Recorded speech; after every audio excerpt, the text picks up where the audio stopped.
And I believe a good game is only as good as the villain is, especially when it's so story driven, like Indiana Jones. And just playing next to Troy, who, man, I really love what he did in The Last of Us, but what he did here in this game is, but this is his masterpiece. It's unbelievable, really unbelievable. Like the nuances and everything, and the this believability, man. Playing Indy, being like this Harrison Ford type of guy is. I've never seen this this amount of talent. You know, he's up there with all the big ones, man. And in this industry, for me, he's the biggest one. He's the greatest one. It's fascinating that he might not have taken the role. He had to kind of be convinced. I know all the stories. That crazy? Yeah, I know all the. I'll know all the stories long before you guys did. I had heard. Yeah. No, he told us, and I was like, dude, oh my God, thank God you took on the role. Because I can't think of anyone better. Yeah.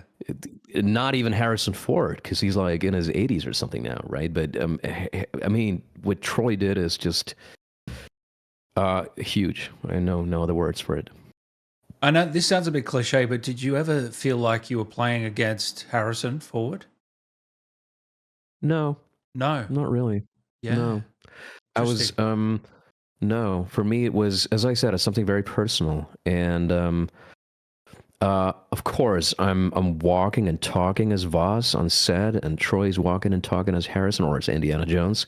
But it's still something personal, you know. It's I was still feeling that, hey, yeah, I'm here with Troy, who's doing what a performance, man. And then you kind of like let yourself sink in this field of imagination that you're in this realm of Indiana Jones in Egypt or in the Vatican or, you know, wherever. And then you just serve the narrative and the plot and the story and the characters, and you disappear in the whole story. And this is so great. This is, yeah, it was wonderful. Anything surprise you working with him? With Troy? Yeah. I don't know if there's anything like surprising, but he's so down to earth. He's a great guy.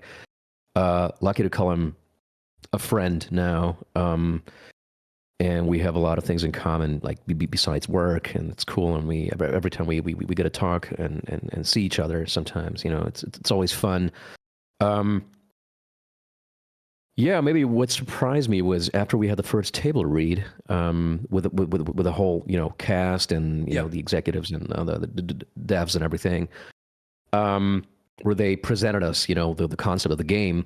Mm-hmm. Troy was there, and we read through the whole script, the whole cast, and that was a Zoom call.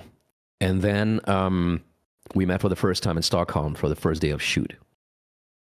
And we had like a big round of introduction, like a big circle. Everybody we made like a big circle, and then everybody introduced themselves. And then after that was done with, Troy walked up to me, and I was like, oh my God, he's gonna tell me how bad I am and how much I sucked during the table read. And he came up to me, it's like, dude, man, I shut my pants when you read it. You're so good. Wow. Great performance. And I was like, oof. That meant so much to me, because he took off, you know, all the weight off my shoulders that I had felt right in that moment. And this is what I mean with having your fellow cast members supporting you in that way, especially when it's A-listers, like, and they're all A-listers, not only Troy, but Alessandra, huge actress, the biggest actress in Italy, shot with Nicolas Cage. Tony, of course, needs no further explanation. You know, having all those A-listers supporting you that way it kind of like kickstarted the whole adventure for me. It gives you that confidence, I was like, doesn't it? It gave me the confidence and was like, okay, now we get to work. Let's work. Let's do it.